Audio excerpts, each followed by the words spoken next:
Coming to the BYNA Summit was obviously a very exciting thing, but there was tentative optimism with it because we're unsure of the direction that we're going, unsure of the goals that we have, the purposes that we have. And when we left here, we leave here incredibly encouraged that we now have a direction, a feeling that God has actually called us to step up and stand together and begin to walk in a common direction for a common goal. Do you feel that there's unity coming out of this? I believe that there's definitely unity here. I don't think necessarily that that means or has to mean uniformity. We certainly don't have to agree on every wind of doctrine. But when it comes to this purpose, this function, this calling that God has laid out for us, this coming together knowing that ultimately two sticks are going to come together as one, I think we leave here this weekend excited and encouraged that that is something that's been made very clear to us.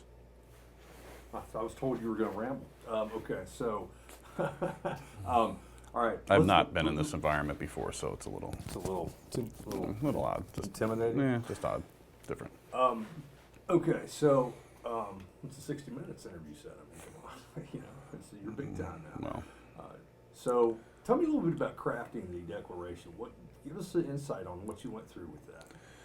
writing the declaration, which I didn't do alone, but writing it was probably the single hardest thing I've done in my life. What becomes really apparent is you're trying to craft something that can represent all people, but you're doing it amongst a group of people that have differing beliefs, different understandings, different paradigms, perspectives on life. And so as you begin to write, it becomes really clear that there are millions of toes all around you that are just waiting to be stepped on. And so each word you write, each sentence that comes forth, you have to stop, back up and look at it and say, how is this going to be received by this person or that person? Is this word defined well enough, or do I need to change it to this word? And all throughout the entire document, that was the case. Something is less obvious. As an example would be the very first thing in the document is Ezekiel 37:19. And we have it listed above before the actual articles begin. And the original quote comes out of the NASB where it says, "The Lord God said." Well, God is in all caps. So of course that's where Yod He Vav He would appear in the text. Being amongst a group of people who appreciate the Hebrew, the Messianic world, the Hebrew rooters, the Father's name is something that can often become a sticking point for people. So I have to stop. Do I leave it God? Do we write it in Hebrew, which might upset the Jews? Do we find a particular pronunciation? In which case now B'nai Yosef is endorsing a particular pronunciation. And in the end, it became one of those things that we just leave it as God and maybe leave that as a sign that maybe those types of arguments are not worth happening. So we walk away from those doctrinal points, things like that do divide us, and rally around, again, the purpose and function of why we're together. The document itself deliberately lacks doctrine. If we had put a whole bunch of doctrine in there, we believe this, we believe this, we believe this, half of the people in the room would have signed it. The other half would have walked across the street to another hotel and started their own conference and had their own document, and a bunch of people would have signed it, and some wouldn't have, and they would have left, and before you know it, we're now creating multiple denominations, and we're no different than what we're trying to walk away from. Good. Well, I want to follow up on that, but I also, he's a little chesty right here with the lights. I didn't think about the fact that we need to pep these up just a little bit here. Okay. All right, I want to follow up with that, because I wrote the 15-minute intro video. Right. So, and I know what it's like, because as a TV writer, it's like people just don't understand that every word you pick has to have emphasis. There's dramatic pauses. You read through it as a voiceover guy, and you're looking for the effect, and that's a different application of what you're doing. And what I worked with a couple other people on it, but it was bullet points I was given to really dial that in. It was so precise and time consuming. So I want to know how much time did this take for you? How many hours do you think just writing this 3-page document? We came out of the plenary meeting in Nashville with myself as sort of the head of the writing committee and a few others that were part of it. I immediately wrote a draft. I had something in mind immediately, and so I wrote that down, and that actually went fairly quickly, a couple hours. And then, revision after revision, you start sending it off to the rest of the committee. They start chiming in with different things that they want. I think that in the end, we probably ended up with 30 or 40 drafts. Some serious hours. There were a couple of nights where there was some seriously missing points of sleep, definitely lacking some sleep. But in the end, it's worth it, because the finished product, regardless of the hours we put in and the time crunch we were on to even get here to Tampa, produced something that I think is going to give us something to start from. It was never intended to be a finish line. It was always intended to be a place to start, a place that we could rally around, and then walk forward in a sense of mutual respect and understanding, not just with Judah, but with each other, trying to bring some peace and stability to our house. And really, that's where the weight of the document went, was an attempt to try to bring some peace and harmony to the house of Ephraim. Are we seeing that fall down at all in your shot? Because I know it's not in my shot. On the shoulder? No, the black fell down during the middle of that.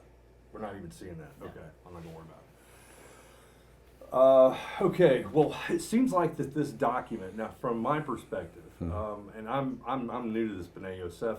I'm Johnny come lately here, okay, but from my outside looking in, literally with cameras and paying attention from the periphery, I felt like this document had the most impact and will have the most lasting impact of anything I saw or heard in the whole conference. What's your response to that? The importance of a working constitutional document, or declarative document. Sorry. There were points in this weekend, throughout the course of the times that we were gathered, that were extremely powerful. Having BYNA Summit there, who really was a pioneer in this movement, having her there, having her speak, having an Orthodox Jew by the name of Hanok Young there, to be able to share his perspective on what we're doing from a Jewish perspective, a truly Jewish perspective, bringing Ephraim Frank in and his wife Ramona from Israel, and who really kind of founded this BYNA Yosef idea. Having them there was powerful. And I do not want to exalt the work of the document above what these people have brought to us. However, what this movement has lacked has been a framework from which we can gather together. God has been waking us up all over the globe. Some of us have come this way from reading certain books, watching certain DVDs, sitting under certain teachers. Some have just found it because God has shown them. They've had nothing but the Bible and the Spirit, and they've opened it up and thought, wow, why aren't we doing these things? Because they've been there all along. But what we've lacked is cohesiveness, a face to the movement.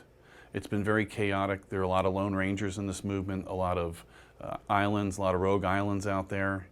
And what this document, I hope, does, what I pray that it does, is that it gives us that cohesiveness, that glue to say, yes, this is who we were, this is who we are, and this is where we're going. And even if we don't agree necessarily with every single word and phrase throughout it, in general, as a whole, it does represent what we believe, and it does give us a way for us to unite and rally around each other and walk forward according to God's will. Good. Okay, we need to pause to. Okay. So moving to little different topic here. Talk about. I know you're United to Restore is also between you and Hanuk, right? You guys were kind of the founding fathers of that whole organization. Tell me about the early days of that and where it is now. I mean, we contrast the early beginnings of this to now. When did it start? 3 years ago, actually I'm going to start over. A number of years ago, Frank Houts introduced me to Hanok Young, who's an Orthodox Jew. And we developed a sort of an electronic relationship, an electronic friendship. Shared our commonalities, talked about our differences, but we're very serious about not letting them get in the way of our friendship. So as that began to grow, an opportunity arose 3 years ago. There was an Alliance for Redeemed Israel conference in Orlando, and BYNA Summit had invited me to come down to speak on the topic of worship. And in a funny way, it's a little funny story related to it. I said no, because in my mind, I had a very narrow definition of the idea of worship. You know, we have times of praise and worship, and so in my mind, going there and talking about worship meant talking about music and singing and playing an instrument or dancing, which are things that I just don't do. And it was a very narrow definition. So I actually turned her down a few times. And finally, she asked me again to think about it, and I did. And I basically sent an email telling her that. About 30 seconds later, it hit me that I need to go and do this. And what the Father had put in my head was the word shakah, which is the Hebrew word for worship. And what that means is that word is not just worship. It means to bend the knee. It means to bow. It means to prostrate oneself. And the picture that comes out of that is a picture of submission. So true worship ends up being everything we do for God because of our submission to Him, which means even following His will, following His commandments is a part of our worship. Because restoration is part of the Father's will. And knowing that the conference was about worship, I was able to tailor my talk to lead toward the idea of restoration, which allowed Hanok to be brought out and speak to an Ephraimite congregation and embrace them as his brothers. In fact, he made it a point to say that he did not want to change them. He believed that Judah should remain Judah, that Ephraim should remain Ephraim, and it was a big hit. We filmed, everything was filmed, of course, and we put it out on the internet, and we got 5,000 views fairly quickly, and that's really where United to Restore was born. From there, we threw up a United to Restore forum on Facebook, where we've got almost 3,000 members. We've got a website, unitedtorestore.com, where we share articles. We've done a number of videos together.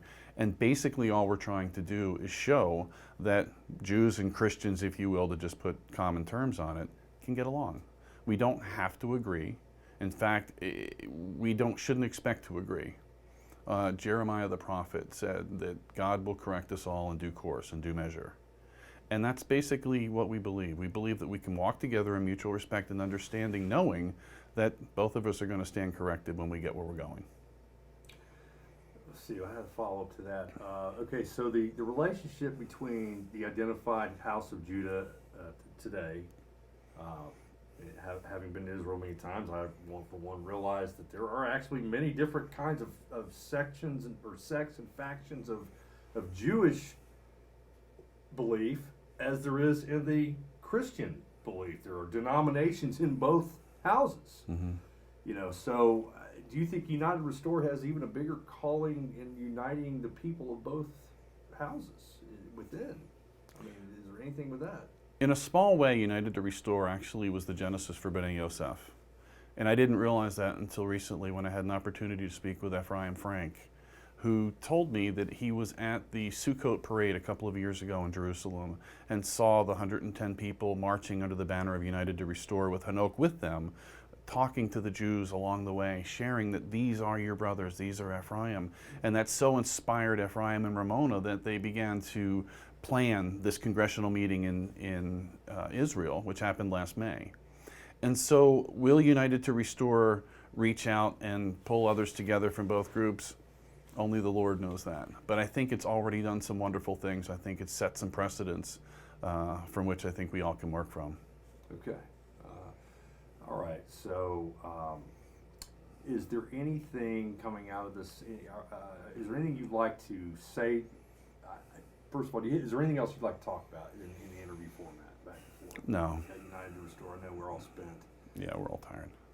But I know you'd like to talk to the cameras and address people directly in some way for United Restore or the BYNA Yosef effort here. So talk to the United Restore. Talk to your Facebook. Okay, let me think for a second. Yeah, give yourself a moment to collect, and I think we're going to split the difference right between these two cameras. All right, I can do that. I'll just look right there.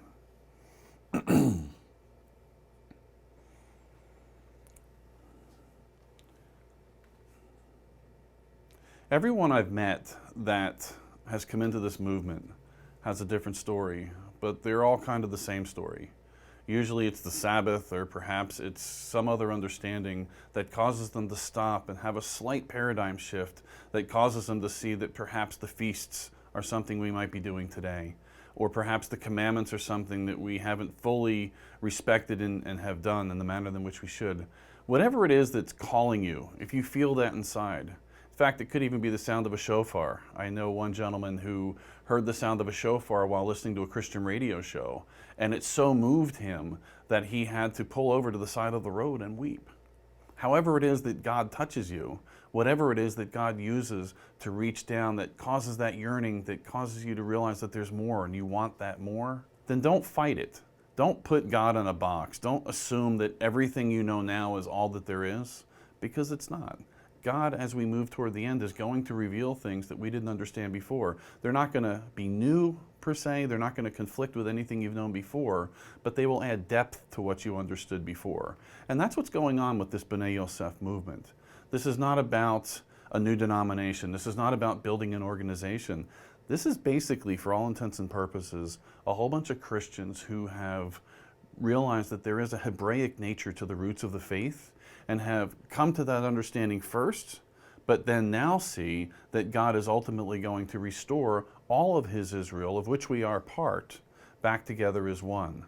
And the BYNA Yosef Congress and even United to Restore are just avenues through which we can work together in a sense of mutual respect and understanding, walking forward until God truly makes us one in His hand. And you held it there. Good job. Well, you're really good, man. I noticed that. You've been doing this.